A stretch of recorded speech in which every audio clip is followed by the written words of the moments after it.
Hi folks, I'm author and live action troll doll Dave Rudden, and I am delighted to be joining you on Cruinniú to give you some useful tips on how to become an evil murderer. Fictional murderer. We're killing characters, not real people, totally legal, not at all weird. Am I in trouble? In this workshop, I'm going to give you some properly evil writing tips. Because sometimes a little evil is exactly what you need. Sure, you could write a book where everyone is happy and lovely and sweet and not full of misery and conflict, but where's the fun in that? I might have a weird definition of fun. Stories need conflict. Stories need drama. Most importantly, stories need to be interesting. And nothing is more interesting than turmoil and threat. That's what hooks a reader. Not knowing what will happen. Not knowing how characters will react. Not knowing if they'll even make it to the end of the story. Without turmoil, without threat, our story is toothless. So, how do we bring that turmoil? Nobody likes losing. That's just a fact. And people lose all the time.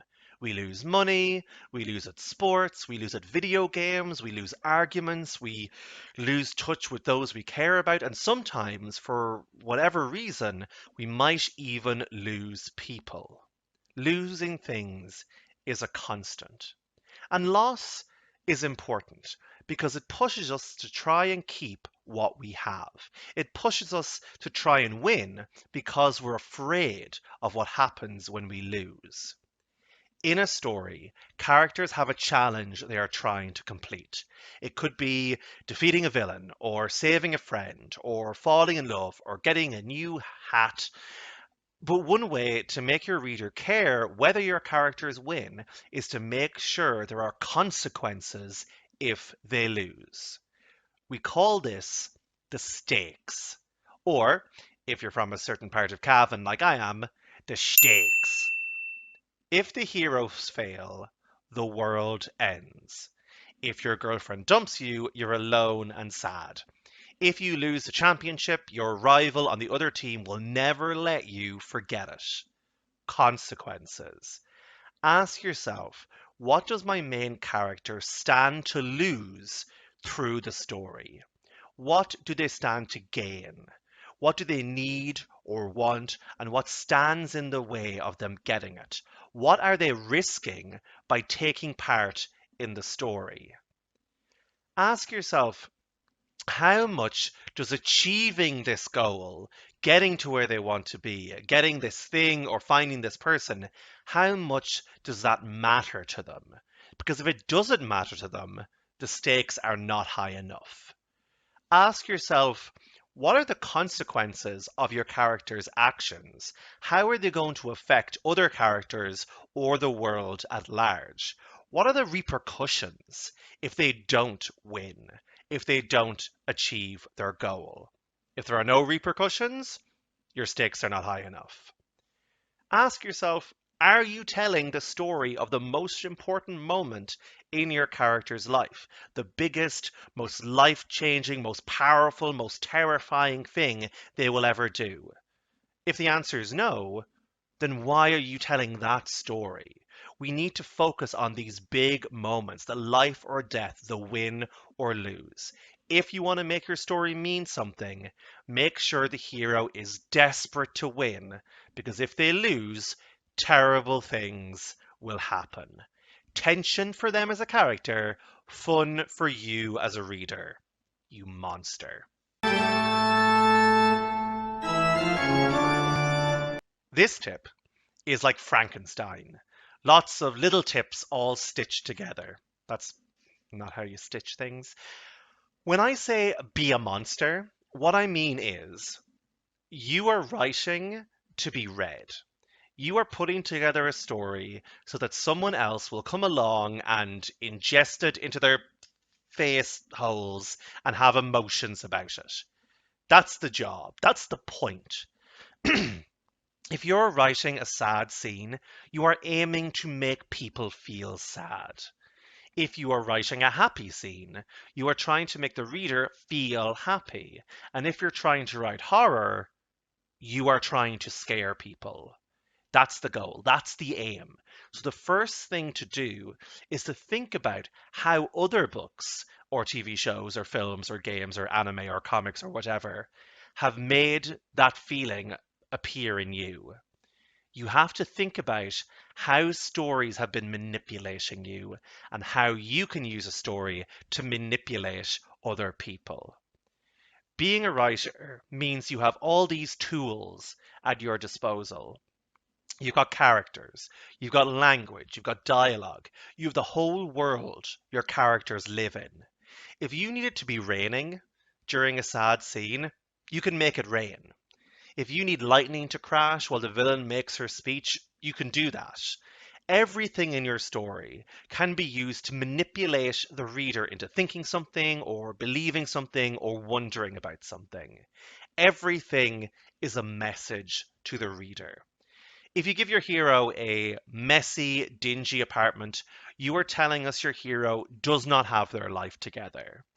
If they live in a place that's spick and span but has no personality whatsoever, maybe that's because they don't spend any time there. Or maybe it's because they just don't have a strong personality or they live a really frugal life. Think about what you're trying to say to the reader and use every detail in your story to say it to them. Because here's the thing, you can't just say it. You have to be subtle. Otherwise, your story is just a shopping list. Here is John. John is sad. You have to be sneaky.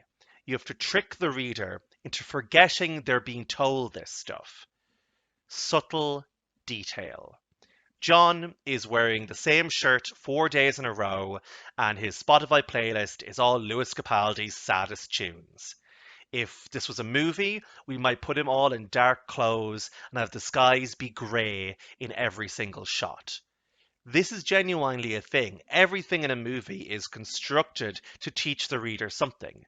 American superheroes nearly always wear red and blue because of the flag. Villains wear green and purple because those are colder colours.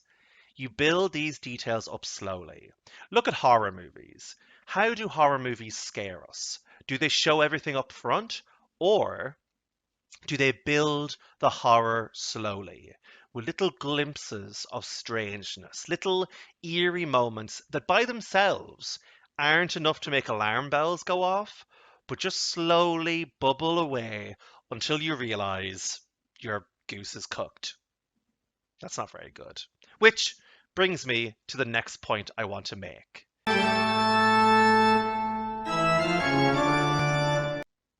Now, I'm sure you've been told a million times by your teachers to read back over your work, that it's really important for catching spelling mistakes and inconsistencies, and that's true. But editing is also incredibly important because it allows you multiple opportunities to mess with your reader's head. Writing a first draft of a story is very experimental. You kind of don't really know what you're doing. I'm 5 books into my career, and whenever I write a first draft, I am just jamming stuff together to see what works. When you're writing, new ideas and details will crop up, and the story will move around and mutate, and the finished version will probably be a very different thing than what you thought you were writing at the start. But when you go back to rewrite it, you now have a second chance to work on the story now that you know the ending. This ties back in to the manipulation thing we talked about earlier. You will be starting your second draft knowing where the first draft ends. You'll have figured out so much of the book, and now you can go back and perfect it and polish it. Then tur- bleh, then term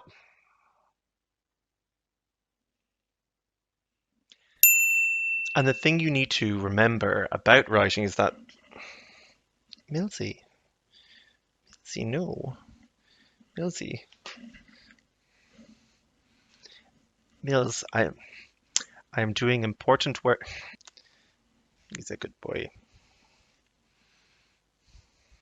If you know you're going to kill a character, you can spend time making the reader love them first.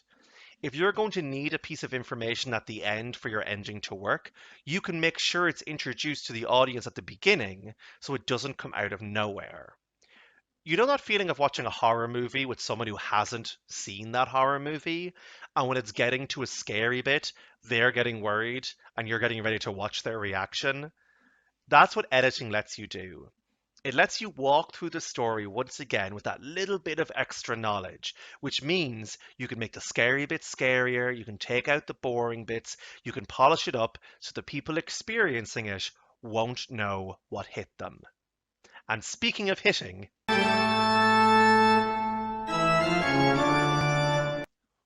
one thing I notice when I teach writing is that people tend to be a little shy when it comes to their stories. Maybe they don't want to read them out in class or they don't want to share them online. And sometimes you even see that shyness in the work itself. People hold off on making things too weird or too scary or too emotional or too personal because they think people won't like it.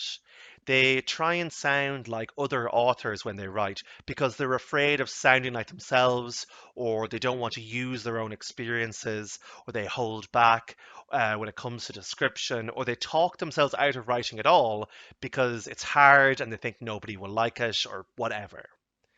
And this is the thing. The great thing about being a writer is that you are your own boss. You get to make your own choices, you get to design your own worlds, you get to make your own schedule, you get to decide what kind of writer you want to be.